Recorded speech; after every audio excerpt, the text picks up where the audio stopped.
Hi everyone. ನಿನ್ನೆ ನಾವು ಸ್ವಲ್ಪ ನೈಟು ಅಂದರೆ ಒಂದು 6:30 ಗಂಟೆ ಆಗಿತ್ತು. ನಾವು ಸ್ವಲ್ಪ ಟೌನ್ಗೆ ಹೋಗ್ಬೇಕಂದ್ರೆ ಚಿಕ್ಕಬಳ್ಳಾಪುರಕ್ಕೆ ಹೋಗಬೇಕಿತ್ತು.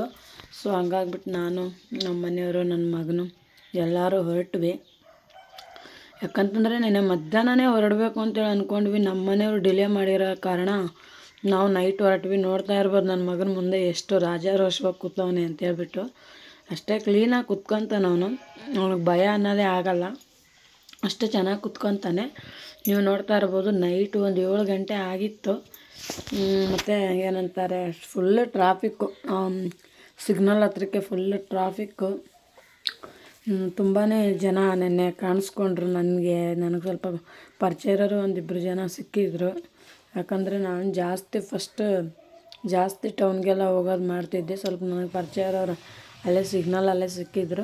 ಹಾಗೆ ಇನ್ನು ಮನೆಗೆ ಹೋಗಿ ಏನು ತಿನ್ನೋದು ಅಂತೇಳ್ಬಿಟ್ಟು ನಾವು ಇಲ್ಲೇ ನೈಟ್ ಡಿನ್ನರ್ ಮುಗಿಸ್ಕೊಂಡು ಹೋಗೋಣ ಅಂತೇಳ್ಬಿಟ್ಟು ಇದಕ್ಕೆ ಊಟಕ್ಕೆ ಹಾಕಿದ್ವಿ ಸೈಡ್ಗೆ.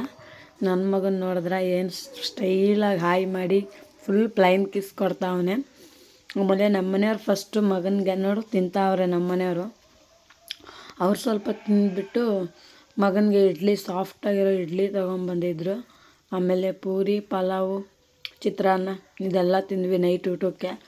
ನೋಡ್ತಾ ಇರ್ಬೋದು ನಮ್ಮದು ಸಿಟಿ ಹೇಗಿದೆ ಅಂತೇಳ್ಬಿಟ್ಟು. ಇಲ್ಲಿ ಒಂದು ಎಕ್ಸಿಮಿಷನ್ ಹಾಕಿದ್ರು. ಸೊ ಹಂಗಾಗಿ ನಾವು ಒಳಗಡೆ ಹೋಗಿ ಏನಾನ ನಮಗೂ ಯೂಸ್ ಆಗೋಂಥದ್ದು ಹೆಲ್ಪ್ ಆಗ್ಬೋದು, ಏನಾನ ತೊಗೊಳ್ಳೋಣ ಅಂತೇಳ್ಬಿಟ್ಟು ಹೋಗಿದ್ವಿ.